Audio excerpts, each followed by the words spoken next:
Hello everyone, welcome back to my channel. I hope everyone is having a wonderful day. I was on the Chase and ITV producers, made a surprising demand.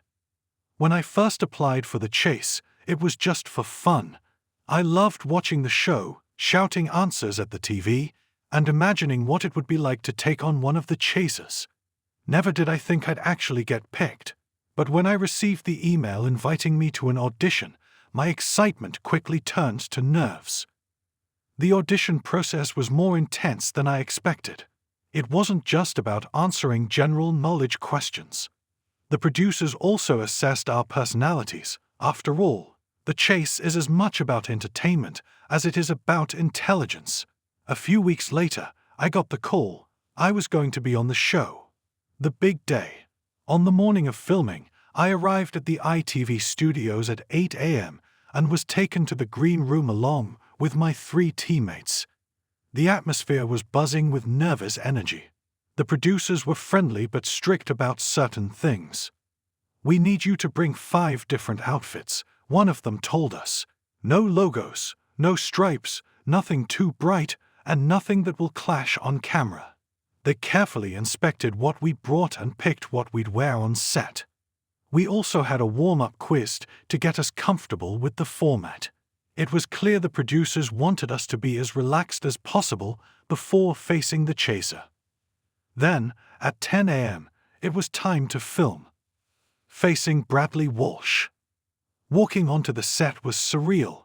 The lights were bright, the audience was quiet, and standing opposite Bradley Walsh was both thrilling and intimidating. He was every bit as funny and charming as he appears on TV, cracking jokes and putting us at ease.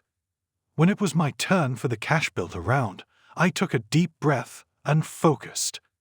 The questions came thick and fast, but I managed to stay calm. By the time the buzzer sounded, I had racked up a solid £5,000. My teammates cheered, and I felt a rush of excitement. This was going well. But then came the real challenge, the chaser. Going up against the Cinnamon.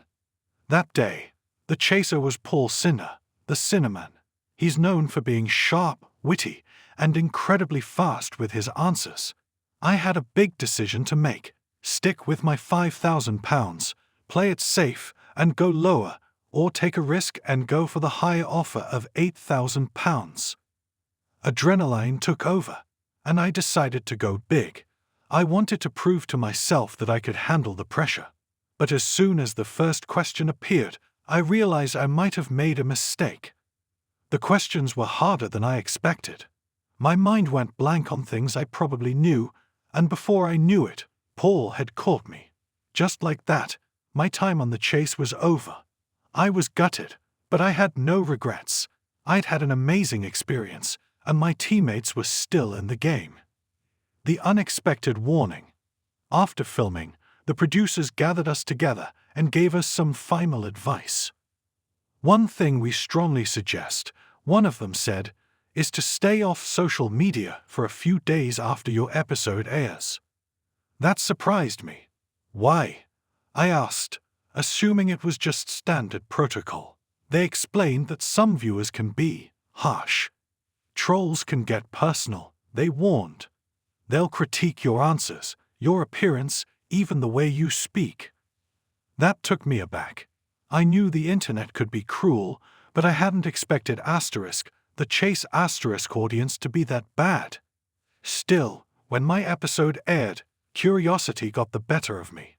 I peeked at Twitter, expecting the worst. To my relief, most of the comments were positive. Some people even praised my confidence in taking the higher offer, even if I didn't win. Of course, there were a few negative remarks.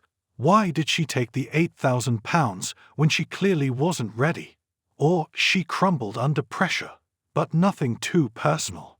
It made me realize how intense being on TV really is. It's easy for people to sit at home and judge, but when you're actually in that chair with cameras on you and the clock ticking, it's a completely different experience. Would I do it again? Absolutely. Despite losing, despite the nerves, despite the social media warnings, it was one of the best experiences of my life. The adrenaline, the challenge, and the chance to meet Bradley Walsh and take on a chaser. Worth every second. Next time, though, I'd take a deep breath, stay calm, and maybe, just maybe, I'd make it to the final round.